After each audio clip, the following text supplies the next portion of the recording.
Well, this year's Royal Christmas Day reveals the shock challenges facing the British royal family. There are feuds on both sides of the Atlantic, and it really does start to feel like things have collapsed somewhat in the 2 years since the death of Queen Elizabeth II. So we're going to analyse it all with Brittany of the Royal News Network today. But first, I think summing up some of the hilarity of what we're dealing with. This is Katie Hopkins as Princess Anne. Ah, Princess Anne here, woman of few words, the Christmas family, thinking of my dearest late mamma. To Meghan, you'll never be a duchess. Please could you stop being a Costco Martha Stewart until the ginger one. Don't do impressions of large black women on the television, even if they are somewhat smaller now thanks to Monjaro. And to Charles, our family have hunted the lands for generation. We have shot birds, feathered things, deer, pheasants. Stop with the net zero shit. And that goes for your side bitch also. And to Andrew, if you could stop being a paedophile, that'd be terrific. Merry Christmas. As the royal family prepares for what should be a season of unity and tradition, new warnings suggest this Christmas may be anything but peaceful. Royal commentator Dan Wootton has teamed up with the Royal News Network to reveal what he describes as a deepening crisis inside the House of Windsor, one that could overshadow the festive season. Tonight, we're breaking down what's being claimed, why it matters, and how serious this moment could be for the monarchy. Oh, Brittany, Merry Christmas, by the way. You're looking beautifully Christmassy. I love it. And look, obviously, Katie Hopkins is a comedian, so there is a degree of hyperbole going on there. But actually, when I saw that video, I was like, there is something true. This is a royal family divided on so many levels this Christmas, right to the point that William isn't even wanting to stay for the lunch after the main church service at Sandringham. So let's get into it all, Brittany. But from a macro point of view, it is very sad to see the disintegration of the unity, which I guess Queen Elizabeth II and to a strong extent Prince Philip were always able to endear from their relatives.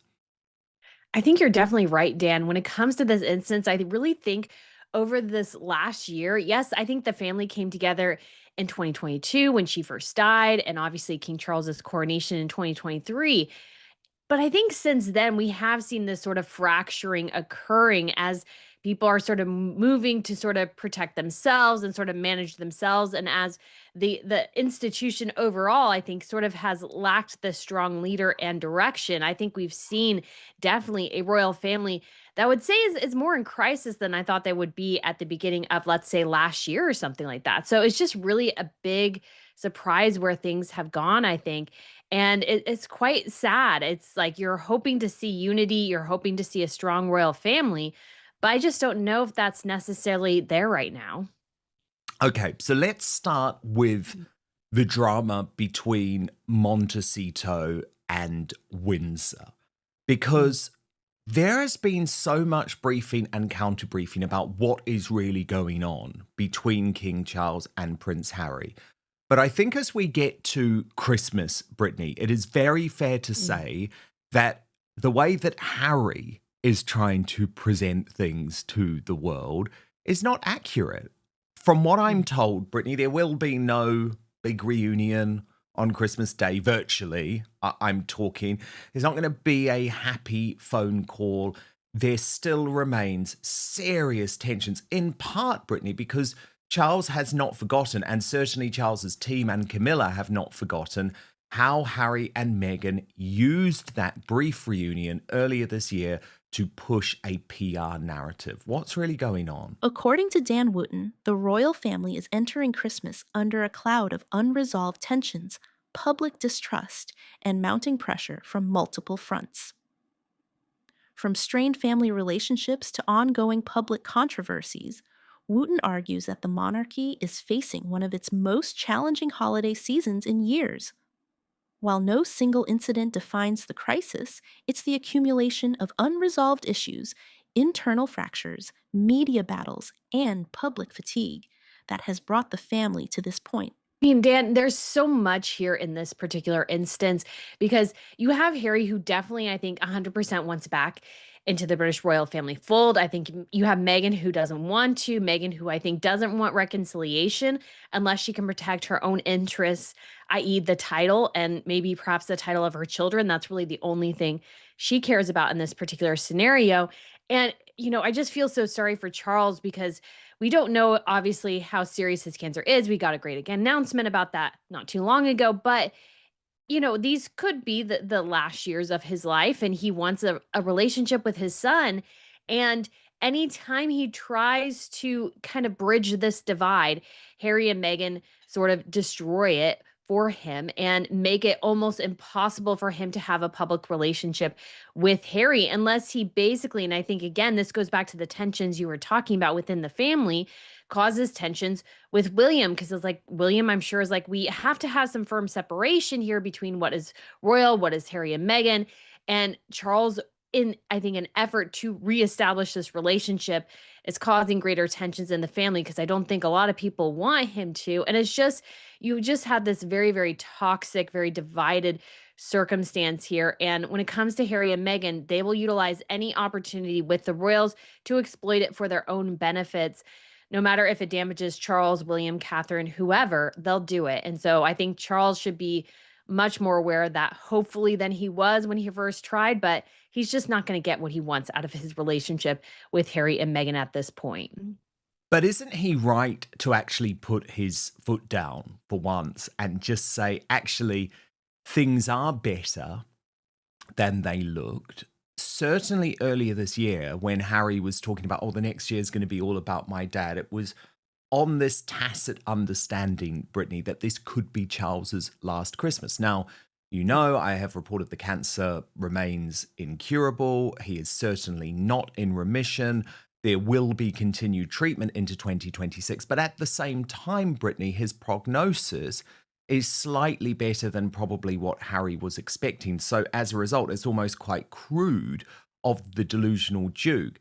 But again, he's using that to almost get more and to bargain with Charles and the British royal family more. Certainly, I think that is behind the extra push for security, for example. Harry claims that he wants to come back to the UK for, you could say, the benefit of his family. But the reality is, and what Charles needs to make really, really clear to Harry, is that the future with the royal family as a working royal, as even a peripheral member, is just non-existent. Harry needs to have private jobs. Harry is still constantly trying to relive basically his royal role by doing these cosplay royal duties. That's the only way you can really explain it. And if Charles lets this go on too long, he does risk Harry basically bringing the entire institution down. So Charles really has to figure out here what is the most important, which is the institution or his relationship with his son. Now, I understand how important the relationship with his son is. And I'm sure Harry is using a lot of these opportunities to try to wiggle his way back in. But how is he going to do that? Because Charles, I think, needs to know and understand that if Harry is only doing this all in the contingent that he gets to keep his title, keeps getting to do his cosplay royal routine, that only damages the institution and shows that his relationship with his father is not based at this point on actually having a personal interactions with his father. It's all about protecting himself and his own business interests and his own bank account. And I think that is something that Charles and the rest of the royals need to seriously consider. What are Harry's motivations here? Because I don't think they're good for him or the institution overall. Isn't it shocking, Brittany, when you look at this from a macro level, though? There were chances for 2 reunions this year. There were opportunities. If Harry and Meghan had actually shown some form of contrition, admitted that they were in the wrong, Brittany, there was an opportunity for the relationship with Charles to at least get back on some type of positive grounding. Likewise, Thomas Markle. But they can't do it. They have a fundamental inability, Brittany, to ever admit they are wrong about anything. They do, and it's so damaging to themselves. I mean, Harry in The Guardian says he basically has no regrets for what he's done over the last several years. And because he has no regrets, the man hasn't learned anything. And so part of the problem I think with Charles attempting to reestablish a relationship with Harry is that Harry has done wrong by his family. He's written a book, he's done a Netflix series, he said horrible things about them publicly many times for international consumption and turn their lives into punchlines. And there needs to be consequences for that. And in some ways, the world is enacting some of that. But Charles needs to not establish a relationship with Harry fully until Harry, I think, apologizes to him. If he doesn't do that, Harry is going to walk all over Charles. And I think that's already what Harry is attempting to do. Harry and Meghan have see no value in their other family members except for how it can enrich themselves. And so if you allow Harry in without him acknowledging fault, he'll just make the same mistakes again. He'll drag you through the mud again. And Charles, I mean, he just will have to just deal with the reality that his son is sort of gone at this point. There's not going to be a relationship. And there were several opportunities, like you said, for reunion, for Mm, reconciliation. But like the Royals can't do it unless Harry and Meghan admit some sort of fault, unless they admit the things they've done wrong. They're still trapped in their victim narrative. And as we've seen, even with Thomas Markle recently, Meghan turns every situation into a victim narrative for herself. And the royal family can't allow Harry to do that. They have to be strong here. Otherwise, again, they'll be steamrolled by Harry and Meghan and their PR efforts. And Brittany, we remember that is what William has always advocated for. What does seem very clear this Christmas, Brittany, is increasingly the Prince of Wales is operating a separate court. He has so much more power. He's doing things his way. The modernization effort has almost begun with or without Charles's approval. That certainly to me seems behind this decision not to be at the Christmas lunch, given William has briefed, or his friends have briefed and made clear that come him taking over the throne, lots of these royal traditions that were very important to Queen Elizabeth II, and Charles has tried to continue them to honor his mother's memory, will be out the window. And they are in some ways, Brittany, quite old-fashioned, I guess, and they very much focus on that idea of what your titles allow you to get, where you stand in the royal pecking order. For example, the presents are given out in order of royal ranking. The table settings, you find your place based on what time you arrive, and of course, the more senior members of the royal family are closer to where that dinner is held, so they get to their seats first, for example. And for William, those things are just relics of the past, and he doesn't necessarily have that same sentimentality about changes. The question now isn't just about one Christmas. It's about whether the monarchy can steady itself amid ongoing criticism and competing narratives. Dan Wootton suggests that how the royal family handles this moment, quietly, publicly, or not at all, will shape perceptions well into the new year. In an era of constant commentary and social media judgment, even tradition may no longer be enough to shield the institution. If you follow royal news closely, don't forget to like this video and subscribe to Britain Royal Today for clear, balanced royal coverage. It's really interesting to consider, Dan, what the future reign looks like for William, because he said in his interview with Eugene Levy earlier this year that he's not that interested in history. And in some ways, it doesn't seem like he's that interested in tradition, because history and tradition often sort of go hand in hand. And I think there's definitely a way to modernize things while utilizing sort of the old, let's say, kind of framework that they used to have. But I almost worry, and I get the sense that I think William is almost going to do an overcorrection. He's going to overreact and overcorrect to such an extent that he's really going to whittle down what the monarchy is.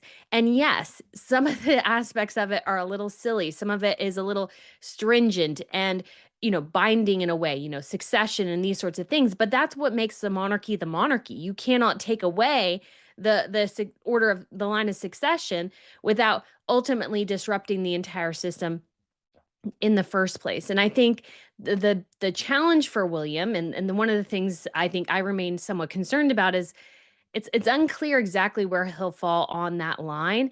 And again, I feel like we could definitely see a really large overcorrection from William, which is why he's sort of trying to already figure out, maybe in some ways, how that works behind the scenes, setting up in some ways a shadow royal court, which, as the heir in the future to the throne, makes more sense for him to do as he figures out within his framework what things look like.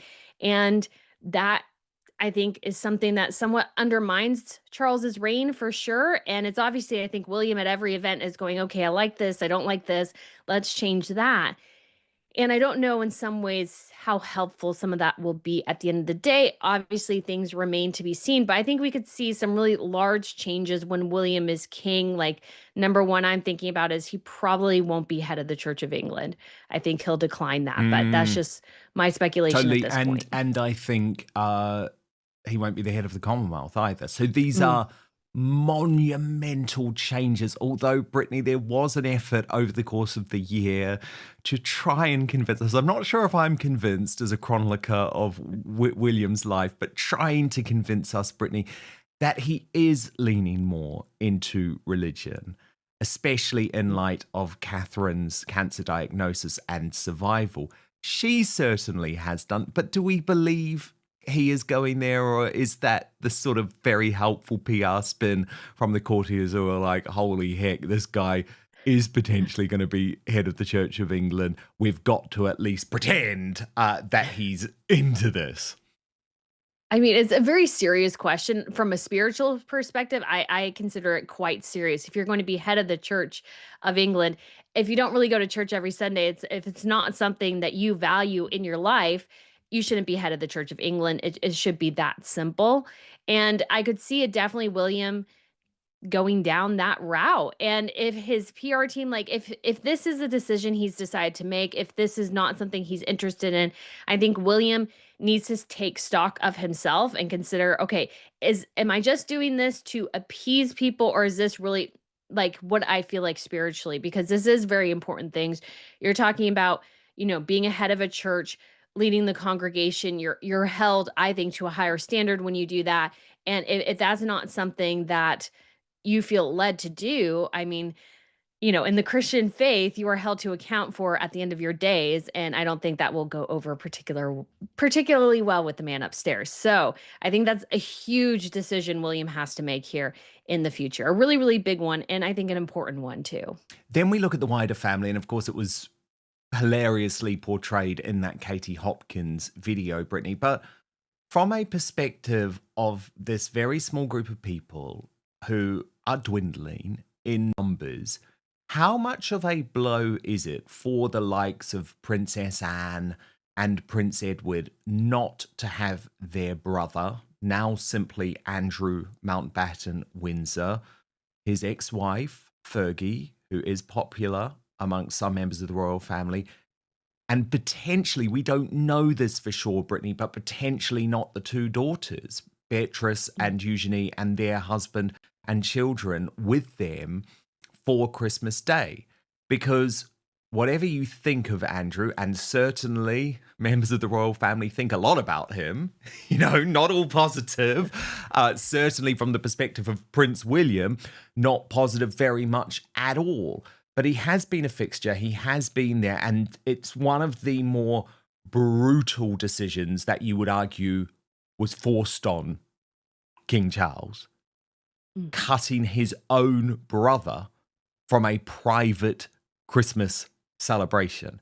But I think because of the botched handling of the Andrew affair over years and years and years, from a PR perspective, it had to be made. Doesn't make it easier though, Brittany, on a personal perspective. And we believe that Andrew and Sarah Ferguson will be spending their last Christmas together at Royal Lodge in Windsor, which they have also had to give up. And Andrew's situation is so challenging because You are so right, Dan, in saying that this is a problem that should have been handled years and years ago. It should have been dealt with years and years ago. They should have figured out either how to manage it, how to mitigate it, and these sorts of things. But it was one of those sort of holdovers from the reign of Queen Elizabeth that I think they weren't trying to deal with. They were kind of trying to leave it in the periphery, hoping it would go away. And I think this is a profound lesson for the royal family to learn is that sometimes things don't go away and you need to figure out how to address it rather than sort of having an ostrich head in the sand mentality here. And so when it comes to Christmas, I do feel sorry for Andrew because this is a private occasion. If exes want to come, obviously Peter Phillips has divorced his wife Autumn and he's going to get remarried. If Andrew wanted to come to the Christmas service, I don't feel like that should be an issue because this should be a private family time. They're going to church. I feel like that is something that should be considered sacred if that's what they want to do. But I understand how bad it is from a PR perspective. And I feel like, in my personal opinion, that the royal family let it get to this level where you do have to say, no, you can't come to, let's say, not only church service, but maybe Easter service with us because your reputation is so bad. It's just something that could have been managed so much better. And Charles just like he obviously Queen Elizabeth started it, but Charles sort of waited until the last moment. And now we have this situation where, the girls had to decide, do they spend Christmas with their parents, with the rest of their family? Like they want to keep their title. So how do they manage it? Like it's just a mess. And it's just so unfortunate in so many ways because this could have been handled again years and years ago and then we wouldn't have to deal with this situation now. It's sort of a mess. It's a mess for the girls, it's a mess for Andrew and Sarah. And for the holidays, I'm curious what the girls will decide to do, but I understand, if they decide to stay with their parents, totally understandable. But they decide to hang out with the royal relatives, like that's understandable as well. But it's going to be tough for them, and I feel for them.